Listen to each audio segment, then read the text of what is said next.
So if you want to go ahead and add in an image inside of a Power Pages, then you can easily do so by going around over here and adding out an element. For that, let me just go ahead and add in any section. Let me add in a 2-column section right here. And here you can see that image is an option.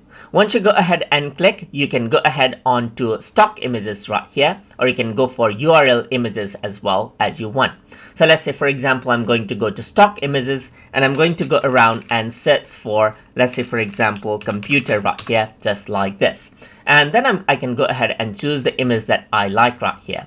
You can also choose from icons or illustrations, as you can see right here. But let me just go ahead and choose this and click on insert around over here, just like this.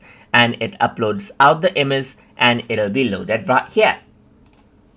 So another way you can go ahead and add an image is by clicking on image itself. And then what you can also do is go to URL right here. So if you have any let's say, for example, URL, image URL from any particular web page, you can simply go ahead and paste it. You can go ahead and see the preview of it right here. Press OK to insert that out as well.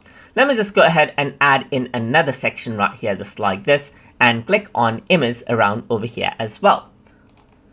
So over here, what you can actually do is click on upload image as well. And you can choose, let's say, for example, an image from your computer right here, just like this. By browsing around, you can go ahead and click on open, and that image will be loaded as well, just like this. So that is how you can go ahead and then upload out images inside of Microsoft Power Pages. So I hope you guys learned something as always. And as always, please like, comment, share, and subscribe.